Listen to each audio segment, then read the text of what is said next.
Per la Ailex di Chiavari è alle porte un periodo di transizione. È possibile nel 2019 la cassa integrazione in attesa delle nuove commesse per le quali l'azienda si è subito mossa dopo la fine del concordato. Il fenomeno dello spaccio di droga nel Tigullio è costante. Carabinieri preoccupati dal ritorno dell'eroina. Il comandante della compagnia di Chiavari invita a non sottovalutare il problema. Fra tradizione e attualità, l'arte del campanaro continua ad appassionare. ANE, il raduno diocesano dell'associazione che raggruppa quasi 50 appartenenti da tutta la Liguria. Lavagna, l'attesa del Natale inizia con le luci, l'allegria dei bambini e la solidarietà. Consegnato il ricavato della cena sotto il porticato Brignardello, ad Anfas e all'Oratorio della Trinità. Conclusa la prima manche del campionato invernale di vela del Tigullio, soddisfatti gli organizzatori, 40 le imbarcazioni iscritte, 6 le regate disputate. L'appuntamento è per gennaio 2019. Buongiorno a tutti e bentornati al TG13, i temi del lavoro in apertura del TG. Si preannuncia un momento di transizione difficile per la Ailex di Chiavari con la probabilità di un periodo di cassa integrazione per i quasi 300 lavoratori attualmente impiegati nello stabilimento di San Pier di Canne a Chiavari. Anche se sul lungo periodo le prospettive occupazionali sono positive, è l'onda lunga del concordato fallimentare, durante il quale l'azienda non ha potuto reperire nuove commesse, a preoccupare i sindacati che nei giorni scorsi hanno incontrato i vertici dell'azienda e oggi i dipendenti in assemblea. Sentiamo. In attesa dell'arrivo delle nuove commesse c'è da affrontare un periodo di transizione che non è legato all'attuale proprietà ma arriva dal concordato fallimentare. Come verrà affrontato? L'azienda che intenzioni ha? Beh, è evidente che sarà un periodo piuttosto lungo e difficile che dovremo affrontare insieme ai lavoratori con l'utilizzo anche probabilmente degli ammortizzatori sociali quali la cassa integrazione.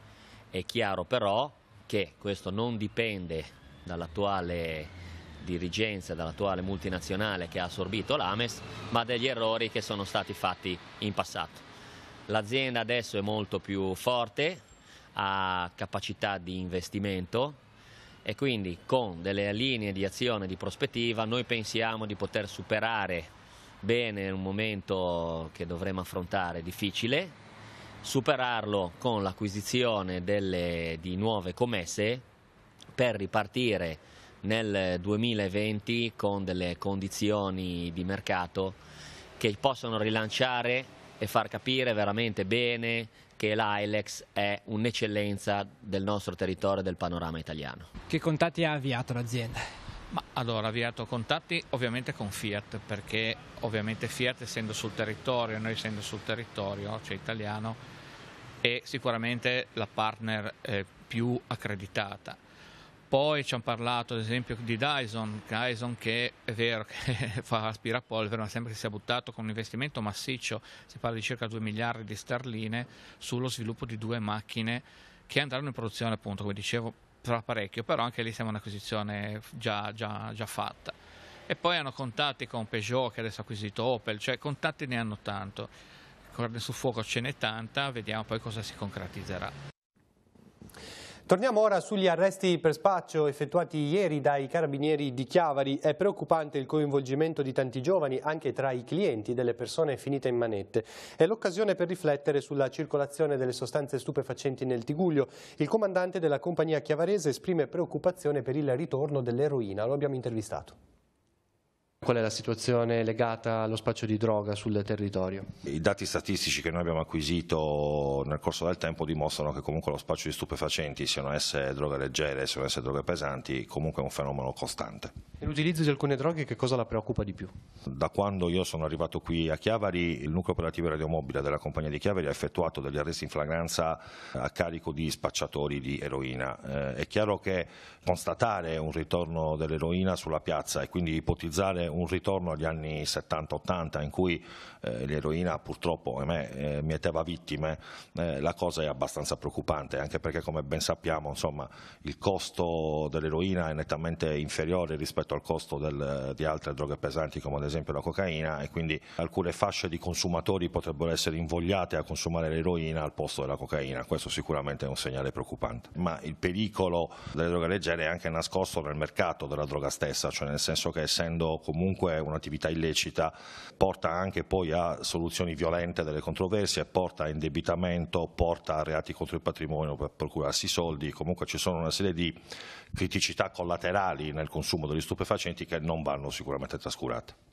Quanto è importante dunque che i genitori vigilino sui propri figli? Secondo me è fondamentale, cioè come tutte le cose, secondo me il ruolo della famiglia nell'educazione, quindi nella crescita dei futuri uomini e delle future donne di questo paese, insomma il ruolo della famiglia è fondamentale. Se noi siamo aiutati da un controllo familiare, chiaramente anche l'azione eventualmente repressiva nei confronti degli spacciatori può essere più incisiva. L'appello può essere proprio quello di non dare per scontato nessun segnale e rivolgersi all'arma. La filosofia che guida la nostra azione quotidiana, come ben sapete, è quella di stare tra la gente, di essere al servizio del cittadino, e proprio questa indagine dimostra che quando il cittadino si rivolge ai carabinieri l'appello non cade nel vuoto.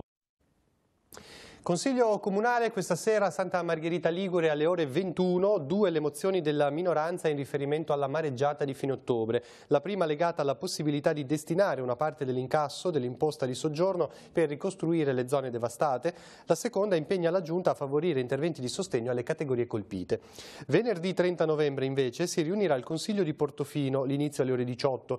Tra i punti all'ordine del giorno anche in questo caso la gestione dell'emergenza per gli eventi alluvionali di fine ottobre. Le imprese che stanno operando sulle somme urgenze per la ricostruzione dei litorali di Portofino, Santa Margherita Ligure e Rapallo potranno usufruire della colmata a mare di Chiavari come luogo dove accatastare, depositare e caricare il materiale necessario agli interventi. L'autorizzazione è arrivata dal Comune di Chiavari.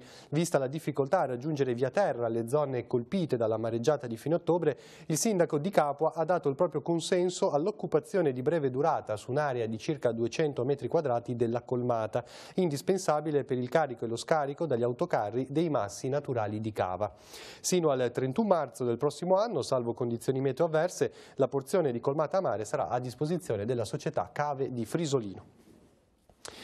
Cambiamo tema. Secondo tradizione, i campanari liguri concludono la stagione di attività con un momento comune che ogni anno si svolge in una località differente. Quest'anno è stata scelta la parrocchia di Santa Maria di Ne in coincidenza con la giornata del ringraziamento promossa da Coldiretti. Al termine della messa i partecipanti si sono ritrovati sul piazzale concedendo anche qualche rintocco di campana. Vediamo.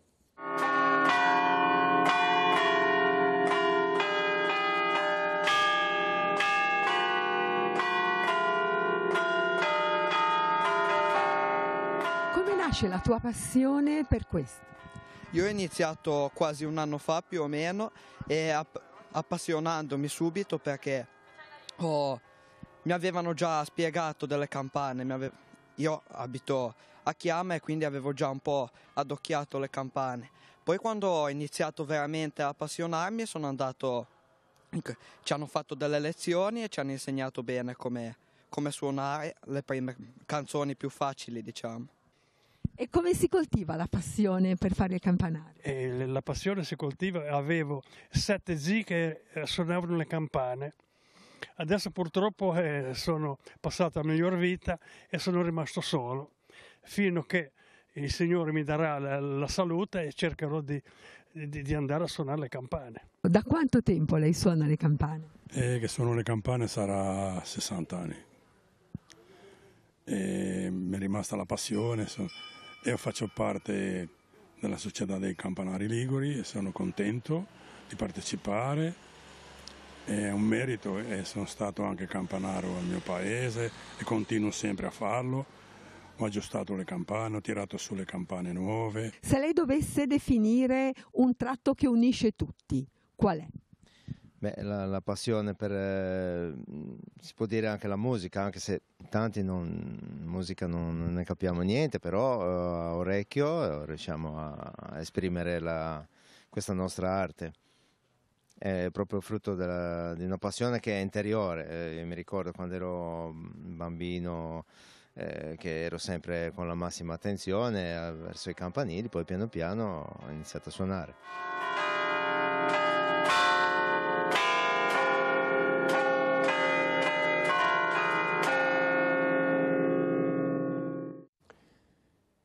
5 milioni di persone hanno partecipato sabato scorso alla colletta alimentare, la 22esima giornata, promossa dal Banco in 13.000 supermercati italiani. Aiutate dai 150.000 volontari in campo, hanno fatto la spesa donandone una parte per i più poveri. Così è stato raccolto l'equivalente di 16,7 milioni di pasti, con una crescita dell'1,8% rispetto allo scorso anno. Pasti che saranno distribuiti nelle oltre 8.000 strutture caritative italiane. Ottimi risultati anche nella nostra regione. In Liguria sono state raccolte 275 tonnellate di alimenti, più 4% rispetto al 2017. Nel Levante sono state raccolte 43 tonnellate. Lavagna si appresta a vivere l'attesa del Natale. Sabato si sono accese le luminarie e si è dato avvio al calendario delle manifestazioni organizzate dal CIV.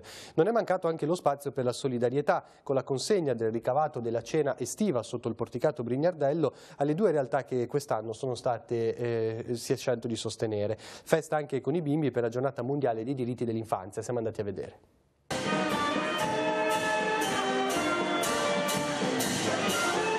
La banda musicale della città ad aprire il corteo dei bambini con le luci natalizie che si accendevano al loro passaggio. Così Lavagna ha dato inizio ufficialmente al periodo natalizio, che da qui fino al 25 dicembre e oltre sarà caratterizzato da un ricco cartellone di iniziative, pensate per i grandi e i più piccini.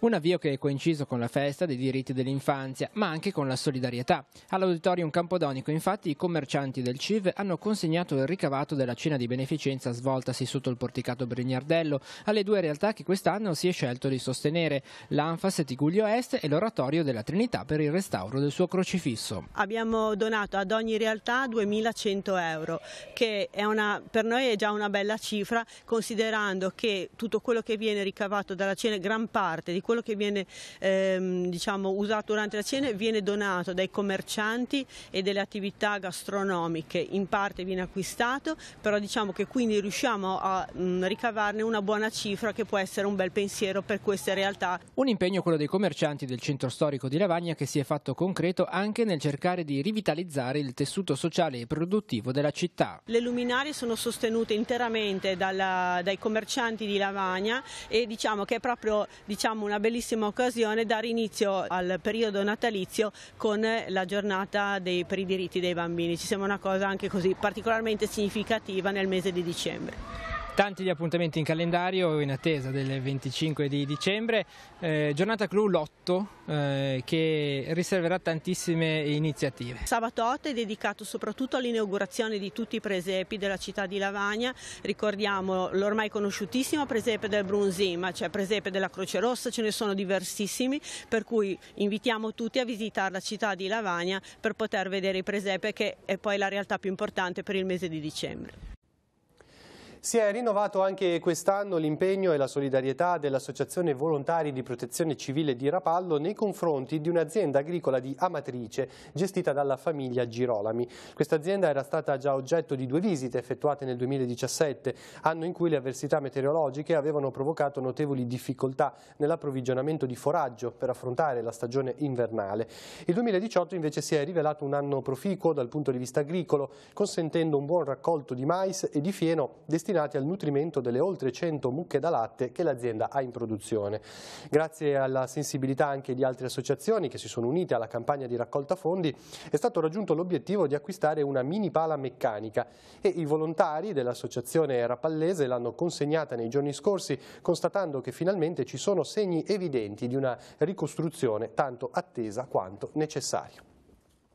Torna a Sesti Levante la rassegna Pane e Olio. Da sabato 1 a domenica 9 dicembre la città ospiterà mostre e mercato, laboratori, corsi di cucina, enogastronomia e molte altre iniziative, tutte dedicate all'oro giallo della Liguria.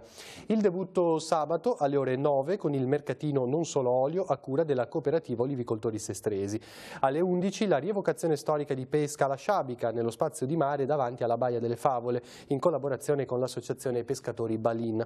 In serata la tradizionale cena inaugurale, i sapori dell'olio, con protagonista assoluto l'extravergine di oliva del territorio. La manifestazione proseguirà poi domenica e nel fine settimana successivo con la collaborazione delle associazioni di categoria CIA e Coldiretti. Ora la rassegna stampa, poi ci ritroviamo con gli aggiornamenti e lo sport.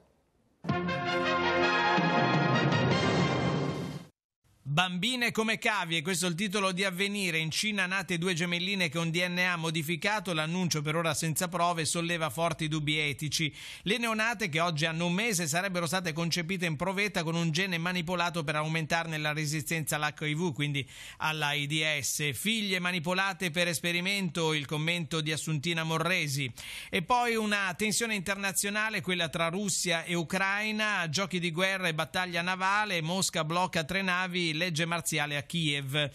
Deficit al 2,2%, limando il reddito di cittadinanza e la quota 100, le ipotesi per l'intesa con l'Europa nella manovra di bilancio. 10 progetti, c'è anche Fincantieri per il ponte di Genova. Ma andiamo all'interno di Avvenire, un futuro fatto di figli? È già possibile. Le storie di chi combatte l'inverno demografico e aspetta le scelte della politica. In Toscana la famiglia numerosa, imitate la Francia. In Sicilia attrarre nuovi giovani nei comuni spopolati. Queste alcune esperienze. In Veneto la coppia rimasta con 3 bimbi nel borgo a Laste Basse, nel Vicentino, dove l'ultimo nato è dell'anno 2014. Andiamo sul secolo XIX, 40 in corsa per il ponte. Il progetto di Fincantieri con Salini in Pregilo arriva in extremis, costo previsto circa 200 milioni di euro, proposte di Todini, Italiana Costruzione, Rizzani e De Ecker, demolizione sfida tra 2 cordate. Ricostruzione a Genova, scaduti ormai i termini ieri per le manifestazioni di interesse. Poi il lutto che ha colpito il mondo della cultura e in particolare del cinema. Addio a Bernardo Bertolucci, l'anticonformista del cinema. E poi notizie dal nostro territorio, fughe di pazienti dall'ASL 4, scontro e veleni in regione tra minoranza e maggioranza al governo. E poi Chiavari, mamma fa incastrare gli spacciatori, 4 arresti, l'indagine e dei carabinieri di Chiavari. Andiamo nelle pagine interne del Levante, passerella tra Portofino e Santa Margherita in località Paraggi, arrivati i primi moduli, opera pronta per il 10 dicembre. Il responsabile tecnico della ditta, acciaio zincato a caldo per i segmenti che vengono montati a gran velocità. Intanto si procede anche con l'intervento per ricostruire la strada provinciale crollata. Risposta immediata con il gioco di squadre, i sindaci Donadoni e Via Cava sono soddisfatti di questa situazione. Ma andiamo invece ad altre notizie. Gas naturale liquefatto nel futuro dei bus dell'ATP.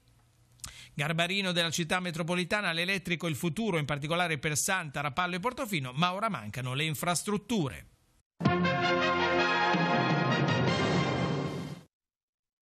Incidente stradale questa notte tra Santa Margherita Ligure e Rapallo lungo la via Pagana. Un'auto si è girata su se stessa, probabilmente l'autista non era in perfette condizioni di lucidità. A bordo c'erano 2 uomini, rimasti entrambi feriti. Il più grave è stato portato al San Martino di Genova con un trauma cranico, il secondo al pronto soccorso di Lavagna con una sospetta frattura. Lo scontro è avvenuto all'altezza dell'hotel Excelsior. L'auto fortunatamente non ha coinvolto altri veicoli, è andata a sbattere contro il muro. Una scossa di terremoto di magnitudo 3,2 è stata registrata 4 minuti dopo la mezzanotte tra le province di Piacenza e Genova. Il sisma si è verificato a 8 km di profondità, con epicentro a 2 km da Ferriere di Piacenza e a 12 da Santo Stefano d'Aveto. Non sono stati segnalati danni a persone o cose. Ora la linea alla redazione per gli aggiornamenti. È pronta Emanuela Castello. A te, Emanuela. Sì, grazie Maurizio, buongiorno a tutti. Vi mostriamo subito le spettacolari immagini che abbiamo registrato con Alex Apollaro questa mattina a Rapallo, nella zona di Piazza 4 Novembre, dove si è conclusa positivamente proprio nella tarda mattinata la rimozione della prima delle imbarcazioni spiaggiate a seguito della mareggiata di fine ottobre nella zona dei Cavallini, di fronte all'hotel Rosa Bianca, per intenderci. C'è in quella zona un groviglio di imbarcazioni spiaggiate, incastrate peraltro l'una all'altra, dunque operazioni davvero molto difficili che erano già iniziate nella mattinata di ieri, anche se si era verificata qualche difficoltà. Questa mattina invece la rimozione del primo dei natanti, come vedete, si è conclusa positivamente. La barca è stata prima imbragata con l'ausilio dei sommozzatori della Guardia Costiera, che hanno anche effettuato un intervento per evitare fuoriuscite di gasolio, dunque la rimozione del carburante ancora a bordo. Dopo che la barca è stata imbragata, è stata posata su un bilico dove resterà anche per la giornata di domani, perché Nel frattempo la ditta specializzata che da Novara è arrivata a Rapallo per poter effettuare con una gru alta 30 metri queste operazioni dovrà rimuovere altre 2 imbarcazioni che si sono spiaggiate in zona. Non appena sarà poi terminata la rimozione di queste 3 barche si procederà al loro spostamento verso i cantieri, spostamento che avverrà via terra domani sera, dunque in orario notturno, grazie al coordinamento fra Capitaneria di Porto, Polstrada e Prefettura.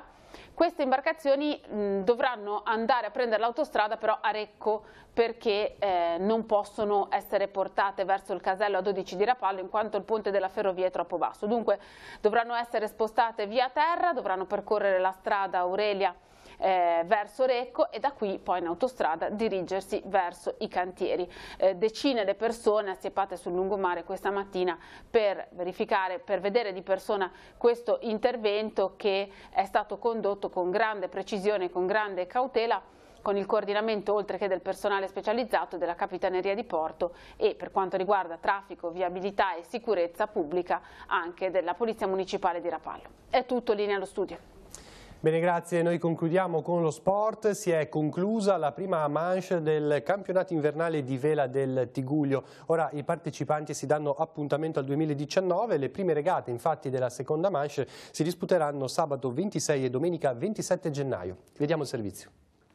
Con le 3 prove disputate nel fine settimana a Lavagna va in archivio la prima manche del campionato invernale di vela del Tigullio, un primo bilancio lusinghiero con 40 barche iscritte e 6 prove complessive disputate, una in più rispetto alla scorsa stagione. Nella classe ORC 1 e 2 ad imporsi capitani coraggiosi di Federico Felcini e Guido Santoro, vittoria sul filo di lana con un punto di vantaggio su Chestress 3 di Giancarlo Ghislanzoni, al quale non basta il successo nella seconda prova per mantenere la vetta. Terzo posto per Amélie di Profumo Claverino Besio, mentre vanno segnalati 2 successi a firma di Sprint of Nerina di Marco Caglieris. Nella classe ORC 3 e 5 prosegue la serrata sfida a 3 che vede prevalere Freelance di Federico Bianchi per un solo punto su Impertinente di Adelio Frizione ed Aria di Burrasca di Franco Salmoiraghi. Nel weekend, per la cronaca, si sono registrate 2 vittorie per Salmoiraghi ed una per Bianchi. Lampante dimostrazione di superiorità nella classe J80 per Geniale Eurosystem di Massimo Rava. In classe libera vincono Rewind di Luciana Bevilacqua nel gruppo 0, Mr. Crab di Roberto Diana nel gruppo A e Falco di Adelaide Giromella nel gruppo B. Siamo riusciti a fare 3 prove con un'area da nord, quindi una cosa bella, perché poi con le aree da nord si riesce a mettere giù un campo molto tecnico. I concorrenti sono, direi, la stragrande maggioranza contenti, quindi possiamo concludere dicendo che anche quest'anno la prima manche è andata non bene ma benissimo.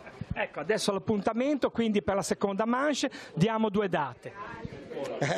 Allora la seconda manche inizierà il 26 e il 27 di gennaio e poi andiamo al 10 e 11 febbraio.